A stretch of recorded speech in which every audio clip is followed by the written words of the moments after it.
폐해져야만 하느냐, 율법의 도덕법이 폐해지는 건 아니지만 그거에 대해서 상당히 논리적으로 이렇게 말씀해주고 있습니다.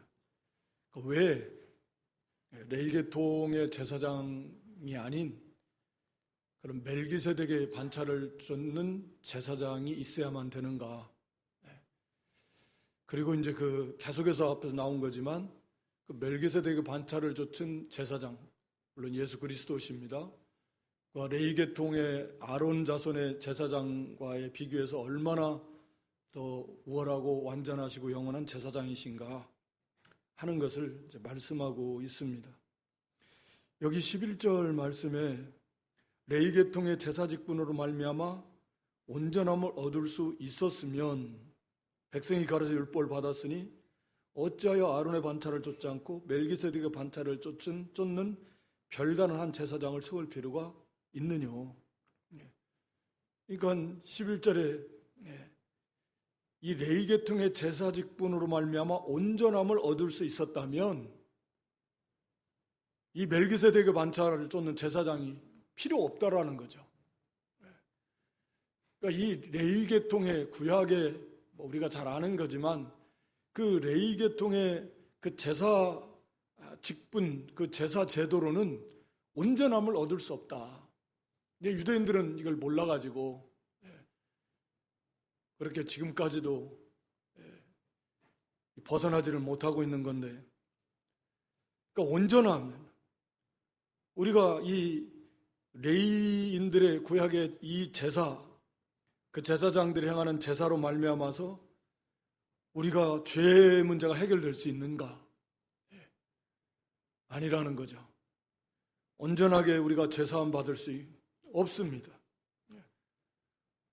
또 그를 통해서 우리가 하나님과 온전한 화목을 이루고 하나님과의 교제를 이루고 할 수 없다 그 말입니다. 우리가 쉽게 아는 대로 밑에서 다시 나오지만 이 제사로는 우리의 죄의 문제를 해결할 수 없습니다. 또 의롭다함을 받을 수도 없습니다. 안 돼요. 그러니까 하나님께서 이 멜기세덱의 반차를 쫓는 영원한 제사장, 멜기세덱 그 반차의 제사장을 하나님이 예배해 놓으시고 세우신 거라는 거죠. 그 속에서 이미 하나님께서는 이 율법 하에 있는 레위계통의 제사 직분과 율법은 이제 없어질 때가 온다 반드시. 이것은 불완전하다. 밑에 가서는 연약하다, 무익하다 이렇게 표현하는데 이걸 이미 하나님은 말씀하고 계신다라는 거죠. 그게 완전하면 왜 다른 제사장이 뭐가 필요가 있겠냐? 없다라는 거죠. 그러니까 완전함을 얻을 수 없다. 온전함을 얻을 수 없기 때문이다 라고 하는 거죠. 그렇다면 12절에 제사직분이 변혁하면 율법도 반드시 변혁해야 된다. 율법의 핵심 내용 하나가 이 제사 제도인데 하나님을 섬기는 것이고 제사라고 하는 것이 하나님과의 관계 속에서 하나님 중심으로 하나님을 섬기고 하나님과의 그런 그 화목을 이루고 또 하나님이 주시는 은혜를 받아서 하나님 나라가 또 세워져 나가는 그런 핵심 중에 핵심 아니겠습니까? 오늘날 말하면 예배. 그런데 이 제사 율법에 의한 이 제사장, 제사 직분이 바뀐다면 왜? 이 레위계통의 제사 직분으로는 온전함을 얻을 수 없으니까 하나님께서 멜기세덱의 반차를 쫓는 제사 직분을 세우신 것이고 그렇다면 당연히 이 율법, 레위계통의 제사 직분을 세운 이 율법도 바뀌어야 된다. 제사 직분이 변하면 당연히 그것에 보증하고 있는 그 율법 자체도 없어져야 된다라는 거죠. 그건 너무나 당연한 거다 라고 하는 것입니다. 그래서 이것은 한 사람도, 다시 말하면 이것이라는 것은 멜기세덱의 반차를 쫓는 제사장을 세우시는 일인데 이건 한 사람도 제단 일을 받들지 않는 다른 지파에 속한 자를 가리켜 말한 것이라. 그래서 레위 지파만이 이 제단 하나님 섬기는 일을 도울 수 있고 그 중에서 제사장 아론의 자손만이 제사장을 할 수 있는데 이 멜기세덱의 반차에 속한 제사장은 제단 일을 받드는 그런 지파에 속한 것이 아니라는 거죠. 그래서 그 멜기세덱의 반차를 좇은 우리 주님 예수 그리스도께서도 그 레위 지파가 아닌 전혀 관계없는 유다로 쫓아나신 것이 분명하다. 이래서 레위 지파가 아닌 그것과 관계없는 그런 다른 지파, 유다 지파로 우리 유다 지파의 후손으로 우리 예수님이 오신 것이다 라고 하는 것입니다. 그러면서 거기 16절에 보면 그는 육체에 상관된 계명의 법을 쫓지 아니하고 오직 무궁한 생명의 능력을 쫓아낸 것이다. 그러니까 율법에 의한 레위 계통의 제사 직분은 육체에 상관된 계명에 의해서 세워진 것이다. 육체에 상관됐다라는 말하고 무궁한 생명의 능력하고 서로 대비되는 표현이잖아요. 그러니까 레위 계통의 제사장, 율법에 의한 제사장들은 그저 육체에 상관된 계명입니다. 그러니까 육체에만 영향을 끼치는 거기에 관계 있는 그런 계명이라는 거죠. 육체에 상관된 계명이라는 것은. 그러니까 율법에 의한 이 제사 직분은 이 육체에만 관계가 있어요. 육체에만. 이제 그 뒤에 9장에 가서도 몸만 9장 13절에 보면 염소와 황소의 피와 및 암송아지의 죄로 부정한 자에게 뿌려 그 육체를 정결케 하여 거룩케 하거든. 그러니까 이게 한계예요. 구약 제사의 그 효력은 육체를 정결케 한다는 거예요. 육체를 정결케 하는 거예요. 근본적인 죄가 없어지지 않아요. 설사 속죄 제사를 드린다 해도 그 짐승의 피가 그 사람이 그 죄를 없애버린다면 뭐 그리스도께서 오실 이유도 없는 거죠. 죄가 없어지지 않습니다. 그러면 그건 무슨 효력이 있냐? 육체에만 관계가 돼 있어요. 당장 죽어야 되는데 율법에 의해서. 그러나 그 속죄 제사를 드림으로 그 육체가 정결케 되어서 그 죽임을 면함을 받는다라는 거죠. 그러니까 구약 제사의 한계는 육체에만 관계가 있다. 여기 오늘 본문에도 육체에 상관된 계명이에요. 육체에만 영향을 끼쳐요. 근본적인 죄의 문제는 영향을 못 끼칩니다.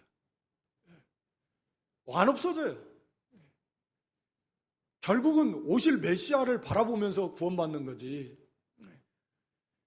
그것을 상징하는 거이고 동시에 그 육체가 죽임당해야 될 죄삭스 사망이니까 영육에 그 죽임으로부터 건진받는 거예요. 깨끗함을 받아서. 그래서 육체가 정결함을 받아서 그 죄로부터 죽임을 면하는 거지 그 근본적인 이 죄의 문제가 없어지는 것은 아니다. 그리고 율법도 결국은 우리의 영적인 문제, 밑에서 이제 나오는 거지만 육체에 상관된 계명이에요. 율법이 우리 영을 살리고 그러지 못합니다. 새 생명을 주지 못합니다. 그게 육체에 상관된 계명이라는 거예요. 제사도 그렇다라는 거예요. 그렇지만 뭐 우리가 알듯이 우리 주님이 제사장 되시는 것은 무궁한 영원한 그런 생명의 능력을 쫓아서 제사장이 되신 것이다. 그러니까 레위인들의 제사장은 육체의 혈통, 아론의 자손 육체의 혈통을 따라서 육체를 입고 사는 동안 뭐 그렇게 있을 수가밖에 없어요. 영원히 존재하지도 않으니까. 그런 한시적인 것이고, 그리고 그 효력도 육체에만 미치는 것이고, 그러나 우리 예수님은 영원한 무궁한 그런 생명의 능력을 쫓아서 제사장이 된 것이니 멜기세덱과 같이. 그래서 무궁한 생명, 영원한 생명, 영적 생명, 참 생명이죠. 육체의 생명이 아니라 율법의 제사장들은 육신의 생명에 관계되어 있지만 예수님은 영원한 생명이요, 영생. 그래서 이 영원한 생명을 우리에게 주시는 거죠. 율법의 레위 그 제사장들은 영원한 생명 못 줘요. 율법 자체가 못 줍니다. 그 문제가 해결이 안 돼요. 그러나 예수님은 영원한 생명을 우리에게 주시는 그런 제사장이시다 라고 하는 것입니다. 그래서 다시 한번 증거하기를 네가 영원히 멜기세덱의 반차를 쫓는 제사장이라 하였도다.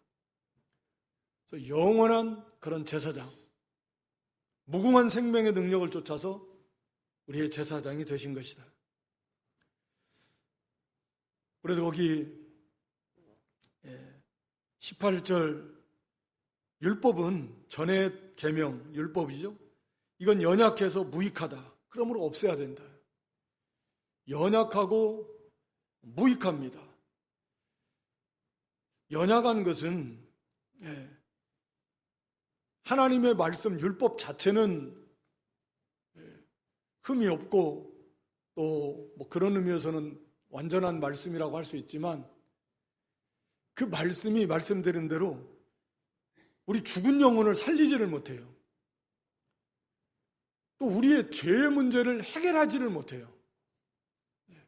율법은 그냥 그 말씀 자체로 그걸 순종하고 행하면 사는 거지만 우리가 로마서 8장 3절에 기록한 대로 우리 육신으로 말미암아, 육체로 말미암아 연약해요. 그러니까 우리 육신이 그 율법을 순종할 수가 없어요, 인간이. 그러니까 율법 자체가 우리에게 생명을 주질 못하고 죽은 영혼을 살리지도 못하고 그 제사도 우리의 죄의 문제를 해결 못하고 생명을 주지 못할 뿐만 아니라 우리 육신이 연약해서 그 말씀을 순종할 수가 없다라는 거죠. 율법을. 뭐 당연한 거예요. 그래서 율법은 연약합니다. 우리를 구원해 주지를 못해요. 구원 못합니다, 율법은.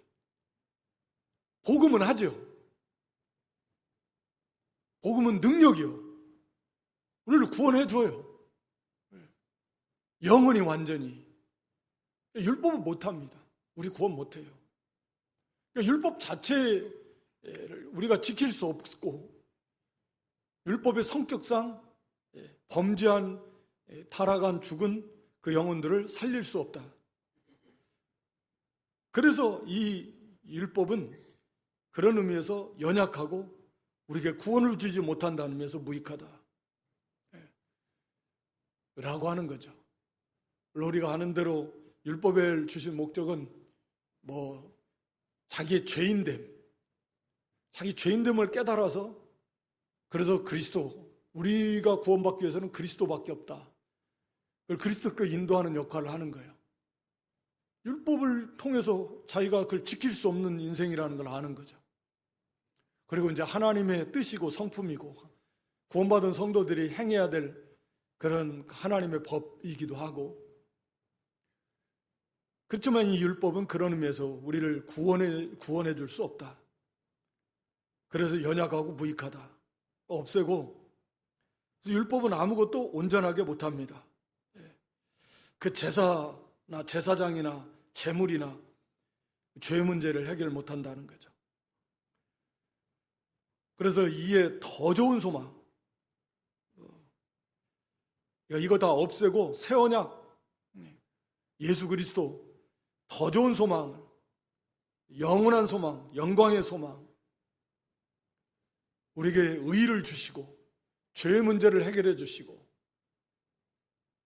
이 율법은 할 수 없는 일을 이 예수 그리스도 말미암아서 더 좋은 소망, 여기 더 좋은 소망이라는 것은 이것으로 우리가 하나님께 가까이 가는, 하나님께 가까이 가도록 하는 그 소망, 하나님 앞에 가까이 나아가는 거예요. 구원인데 하나님과의 관계가 회복이 됐다라는 거죠. 하나님 앞에 가까이 나간다라는 것은 하나님과의 관계가 화평의 관계로 이루어졌다. 뭐 내용은 너무나 중요하고 우리가 다 아는 것들입니다. 의롭다함으로 하나님과 화평을 이루게 되는 건데, 근데 이제 원리가 그렇다 그 말이에요. 구약의 율법으로는 구원받을 수 없고 그 제사 제도도 그건 우리를 구원해 주지 못하는 연약하고 무익한 것이다. 그래서 하나님께서는 영원한 그런 멜기세덱의 반차를 얻는 대제사장을 하나님이 준비하신 것이고 그 반차를 쫓은 예수 그리스도께서 오셨다. 그래서 우리에게 의가 되어주셨습니다. 생명이 되어주셨습니다. 우리의 죄의 문제를 대속 다 갚아주셨습니다. 이건 이제 9장에 가서 다시 나오겠죠. 네. 어떻게 해서 예수님의 피가 우리의 죄의 문제를 해결할 수 있는가? 짐승의 피와 비교해서 말씀하고 있는 것입니다. 짐승의 피는 안 된다죠. 예수님의 그 자신의 피로 우리의 죄의 문제를 완전히 해결하고 하나님 앞에 가까이 나가서 하나님과 화평하고 하나님과 깊이 교제하면서 영생을 누리는 이 더 좋은 무한히 영광스러운 소망을 우리에게 주셨다라고 하는 것입니다. 또 한 가지 반복해서 말씀하시는 것은 맹세로 세우셨다. 아론의 자손 제사장과 비교했을 때 아론의 자손 제사장은 율법의 그 육체에 상관된 계명, 예수님은 무궁한 생명의 능력을 쫓아서 제사장이 됐다. 또 구약의 이 율법 제사 제도는 연약하고 무익하고 온전하게 하지 못한다. 아무것도. 그러나 이 완전케 하시고 더 좋은 소망을 주시고 하나님 앞에 가까이 나가게 하신다. 지금 계속 비교해서 말씀하고 있는 겁니다. 그 하나는 이제 맹세. 맹세라고 하는 것은 너무나 분명한 확실함을 보증해 주는 거. 이게 맹세라고 그랬잖아요. 하나님께서 맹세하셨다라는 것은 너무나 분명하고 확실하고 보증해 주시고 변치 않는 영원한 제사장이라고 그랬으니까. 아론 자손은 뭐 그 맹세로 비교가 안 되는 맹세 없이 된 것이다. 또 그것은 이제 그들은 사람이지만 아들로 세우셨다 라고 하는 것이죠. 그래서 거기 21절에 저희는 맹세 없이 제사장이 되었을 때 오직 예수님은 자기에게 말씀하신 자로 말미암아 맹세로 되신 것이라. 주께서 맹세하시고 뉘우치지 아니하시리니 내가 영원히 제사장이라 하셨도다. 그래서 우리 예수님은 이렇게 영원한 우리의 대제사장 되시고 22절에 가서 보니까 더 좋은 언약의 보증이 되셨다. 더 좋은 언약, 새 언약이죠. 처음 언약, 율법과 비교했을 때는 더 좋은, 무한히 더 좋은 그런 새 언약의 보증. 새 언약이라는 건 우리가 하나님을 믿음으로 말미암아 구원받는 내 율법, 내 말씀을 너희 마음에다 새겨놓고 너희 영혼을 너희에게 새 영을 주고 새 마음을 주고 성령을 보내주셔서 그래서 하나님을 잘 섬길 수 있도록 하시겠다라는 하나님 편에서 하시겠다라고 하는 그 약속이죠. 그게 새 언약이죠. 율법은 벌써 행하라 그러면 산다 그랬는데 그건 뭐 안 되니까 연약하고 무익하고 그래서 폐하고 이제는 온전히 이 새 언약 예수를 믿으면 믿는 자에게 구원을 주시는데 새 생명을 주시고 새 마음을 주시고 성령을 보내주셔서 그래서 하나님 말씀이 그 마음에 새겨지게 하시고 하나님을 잘 섬길 수 있도록 하나님이 해주시겠다. 여기에 대한 보증이에요. 보증이라는 건 책임지신다라는 거 아니에요? 예수님이 이걸 책임을 지시는 거예요. 보증이. 성령께서도 우리 구원의 보증, 다시 말하면 우리 구원의 보증이라는 건 우리가 구원받은 보증이고 구원 이루어가는 영광의 나라에 이르기까지 영화롭게 되기까지 거기에 대한 확실한 보증이라는 거죠. 책임지시고 그걸 이루어 나가시는 거죠. 성도의 견인. 우리 예수님은 그런 더 좋은 언약의 보증이 되셔서 이 모든 것을 다 책임지시고 완성하시는 그런 예수님이시다 라고 하는 것입니다. 23절에 저희 제사장 된 자의 수요가 많은 것은 죽음을 인하여 항상 잊지 못함이로되, 제사장들이 결국은 죽고 그러면 다시 또 항상 잊지 못하니까 또 다른 제사장을 세우고, 다시 말하면 그들의 제사 직분이라고 하는 것이 한시적이라는 거죠. 임시적이라는 거죠. 왜냐하면 영원히 잊지 못해요. 죽으면 다시 또 세워야 돼요. 다른 사람을 또 세워야 되고, 또 죽으면 또 세워야 되고. 그러니까 그들의 제사장 직분이라는 것이 한시적이라고 임시적이라는 거죠. 그러나 우리 예수님은 영원하시다. 영원히 계심으로 그 제사 직분도 갈리지 아니하는, 예수님이 영원히 계시기 때문에 그 예수님의 제사장 직분도 영원하다, 변하지 않는다 라고 하는 것입니다. 그래서 이것이 사실은 이제 중요한 거죠. 그러므로 자기를 힘입어 하나님께 나아가는 자들을 온전히 구원하실 수 있다.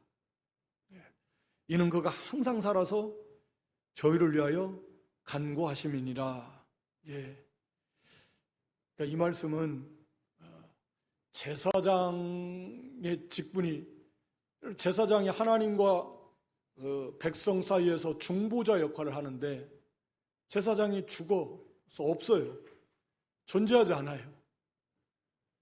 그럼 어떻게 그 백성과 하나님 사이를 연결하고 하나님 앞에 나아갈 수 있도록 하겠습니까? 못해요. 그러나 예수님은 영원히 계시기 때문에, 예수님의 제사장 직분도 영원하시고, 그렇기 때문에 우리의 구원도 영원하다 라고 하는 것이죠. 그러니까 예수님이 영원하지 않고 예수님이 영원히 안 계신다. 그러면 우리가 예수님 안에서 영생을 얻었는데 예수님이 어느 정도까지 계시다가 안 계시면, 그러면 우리가 어떻게 예수님 안에 영생을 어떻게 얻어요? 못 얻는 거. 우리도 그 문제가 우리와 하나님 사이의 그 중보 사역을 예수님이 그 십자가 대속의 피공로 또 행하신 의로 말미암아 그걸 가지고 하시는데 예수님이 안 계신다. 그럼 그걸 누가 해요? 못 해요. 할 수가 없고, 우리도 예수님 안에서 있기 때문에 당연히 하나님 앞에 우리의 이 영원한 생명도 안 되는 거죠. 얻을 수 없는 거죠. 그때까지인 거죠.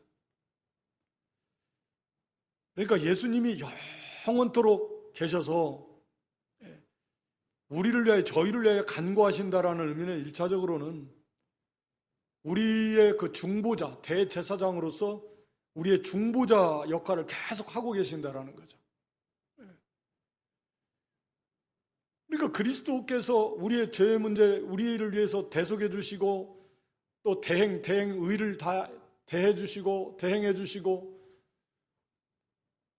그리고 하늘 보좌 우편에 앉아 계시면서 하늘 지성대 들어가셨는데, 그러면 하나님 앞에서 하나님 백성들이 나올 때 언제나 예수 그리스도께서 그리스도 안에 있는 마치 중보자로서, 저 사람은 이거 내가 저 사람을 위해서 피 흘려 대속의 죽음을 죽었고, 저 사람을 위해서 대신해서 의를 행했다.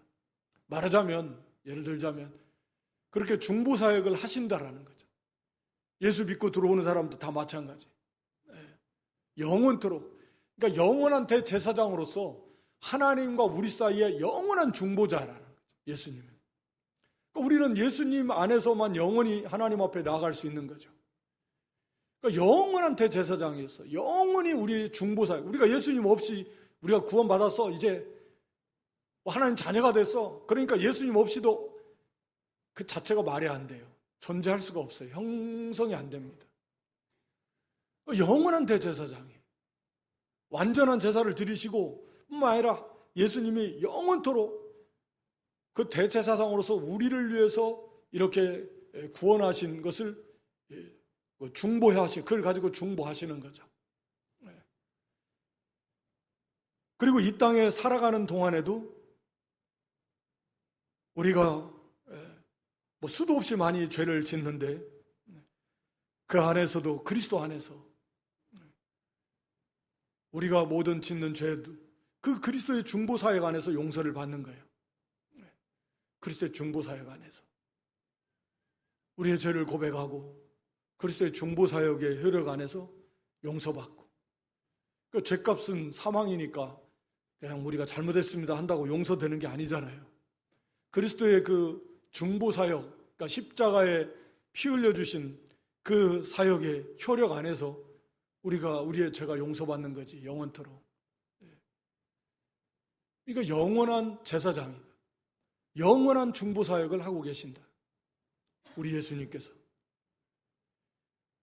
그리고 우리를 위해서도 간구하시고, 주님 앞에 늘 나오고 우리를 위해서 기도하셔서 우리의 구원을 잘 이루어가도록 이 역할을 계속 중보 역할을 하시는 주님이시다. 그러니까 그 사랑과 은혜가 측량할 수가 없는 거죠. 하나님이신 예수님께서 사람이 되시고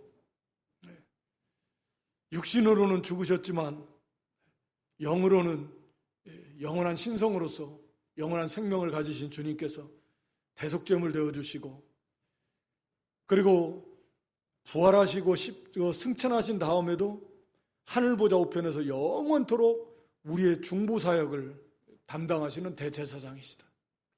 영원토록. 그러니까 내가 구원해 놨으니까 이제 너희들 알아서 각자, 그게 아니에요. 우리는 그리스도 안에서 영원토록 그리스도의 중보사역의 은혜 안에서 하나님의 보좌 앞에 나아갈 수 있고, 물론 이제 천국 구원 완성된다 하면은 죄를 지을 가능성도 없지만 이 땅에서도 죄를 짓고 나아갈 때도 그 중보사역 안에서 우리의 죄가 언제든지 이미 다 다시 해결받고, 또 예수님의 그 도우심의 은혜 속에서 우리 심령들이 소성하고 우리 구원 이뤄갈 수 있도록 우리 주님께서 지금도 계속해서 이 사역을 하고 계시는 그런 주님이시다. 그러니까 얼마나 감사합니까? 십자가 피 흘려 죽으신 것만 너무 감사한데 지금도 하늘보좌 우편에서 우리를 위해서 이 중보사역을 감당하고 계신다라는, 영원토록. 26절에 이러한 대제사장은 우리에게 꼭 필요하고 딱 맞고 이런 분만이 우리에게 대제사장이다, 그 말이죠. 우리에게 합당하다는 것. 그렇지 않으면 안 돼요. 다른 제사장은 우리의 죄의 문제를 해결할 수 없습니다. 우리에게 생명을 줄 수도 없습니다. 바로 오직 예수 그리스도만이, 바로 이러한 대제사장만이 우리에게 합당하다. 죄인인 우리에게. 그래서 그분은 거룩하신 분. 그러니까 하나님 앞에서 하나님과의 관계 속에서 스스로 죄가 없으시기 때문에 하나님 앞에서의 그 관계 속에서 이 사역을 감당하실 수가 있고, 악이 없고 어떠한 악이 있을 수 없다라는 말은, 이것은 우리 믿는 성도들에게도 있어서도 조금의 어떤 해악을 끼치지 않습니다. 조금이라도, 그건 말이 안 되는 거겠지만 그렇다 그 말입니다.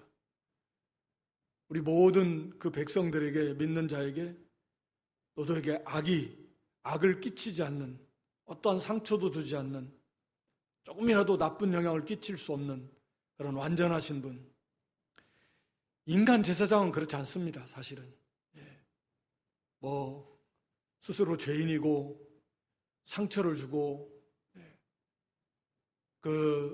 나쁜 영향을 끼치고 타락해서 그런 일들이 비일비재하지만 우리 예수님은 그러실 수 없다라는 거죠.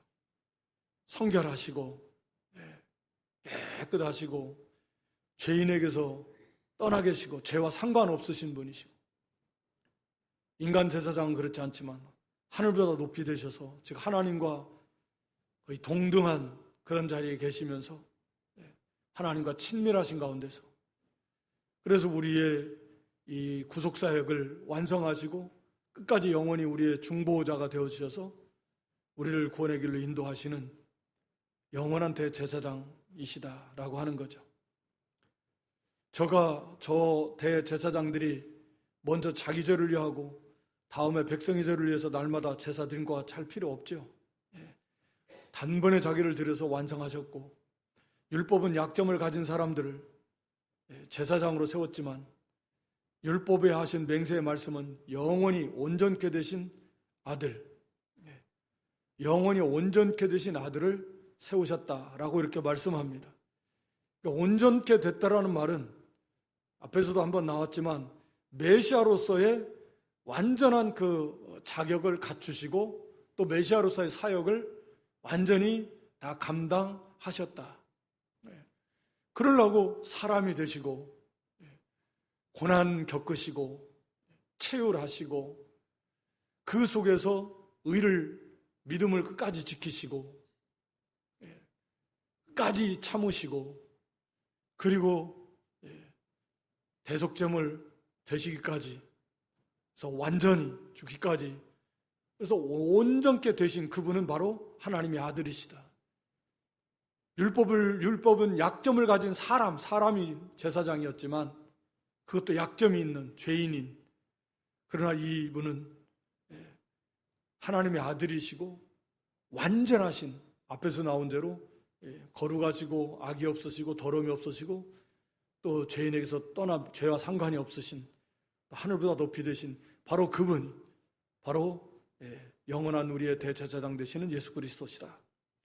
그러면서 이 구약의 멜기세덱을 통해서 제사직분이 변해야 되고 그러니까 결국은 율법도 폐지해되고 그래서 새로운 제사제도 새로운 언약 율법 옛 언약 율법 언약이 아닌 새 언약 하나님 약속하신 새 언약을 완성하실 영원한 대제사장이 필요하시고 그분이 바로 멜기세덱의 반차를 주던 예수 그리스도시고 그래서 새 언약의 보증이 되어서 이 새 언약을 책임지고 완성하시고 그래서 이 구원을 완성하셔서 그걸 우리에게 구원을 주실 뿐만 아니라 하늘부자 우편에서도 이 대제사장으로서 영원한 중보 사역을 하고 계신다.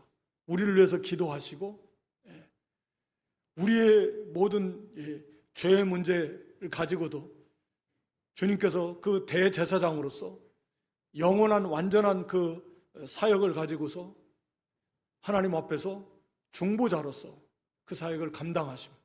그래서 그리스도 안에서 우리는 영원히 완전히 이 죄사함을 받은 것이죠. 우리 주님께서 영원토록 그 중보 사역을 하고 계시니까 우리가 미처 죄를 짓고 깨닫지 못해서 하나님 앞에 고하지 못했다, 깜빡했다. 그래도 상관이 있겠습니까? 전능하신 전지하신 우리 주님께서 그 모든 우리에 대해서 그 영원한 중보자로서 계시니까. 그래서 마치 재판정에서 그 변호자처럼 중보자 되셔서 저 사람은 나에게 하나님 나에게 아버지께서 나에게 주신 내가 저를 위해서 대속 또 대행 의를 행했다. 언제나 영원한 그런 중보자가 되어주십니다. 그래서 우리의 죄의 문제와 또 우리의 의와 생명의 문제가 온전히 해결받았다라고 하는 것이죠. 그래서 참 이 부분에서도 왜 이 율법이 폐지하면 되는가라고 하는 것을 명확하게 오늘 히브리 7장 11절에서 말씀하고 있다. 레위 계통의 제사장 직분과 멜기세덱의 제사장 직분을 비교해서 온전히 할 수 없다. 아무것도 구원 줄 수 없다. 레인들의 그 제사장들의 제사는 우리 죄의 문제, 또 의의 문제 해결할 수 없다. 그래서 그건 폐해야 되고 하나님이 그래서 멜기세덱의 반차를 세우신 것이고 그 제사장을 그 반차를 잡으신 분이 예수 그리스도시다. 그러므로 당연히 구약의 제사법 폐해야 되고 율법도 도덕법은 영원하지만 또 그 의식법도 그 속에 담겨져 있는 교훈은 영원하지만 그것은 폐해져야 되는 것이 맞고 이제 새 언약 복음 그리스도께서 완성하신 이 복음 그리스도께서 보증하시고 완성하시고 영원한 우리의 중보자가 되어 대제사장 되셔서 이루시는 그리스도, 그 위대하시고 영원하시고 완전하시고 무한하신 예수 그리스도, 우리가 그분을 더 굳게 붙들고 또 그분 은혜의 보좌 앞에 어떠한 일이 있어도 무슨 죄를 지어도 담대히 나아가서 고하고 해결받고 관계가 다시 회복되고 다시 자유함을 얻고 다시 힘을 얻고 다시 또 의를 이루어 나가고 또 안 되면 또 다시 주 앞에 나가서 또 해결받고 힘을 얻어서 그래서 이 구원의 길을 우리가 구원을 이루어 나가는 길을 이렇게 걸어가는 것입니다. 그래서 그 주님의 그 놀라우신 은혜와 사랑을 우리가 깨닫고 또 이런 말씀을 통해서 왜 구약의 율법은 그림자고 모형이고 그리스도에 대한 그런 것과 또 다른 그런 제사제도를 통해서 왜 이게 없어져야만 되는가? 하나님께서 이미 그것을 그렇게 예배해 놓으셨다라고 하는 것을 알고 더욱 확고한 확신한 그런 믿음에 설 수 있기를 주님의 이름으로 축원합니다.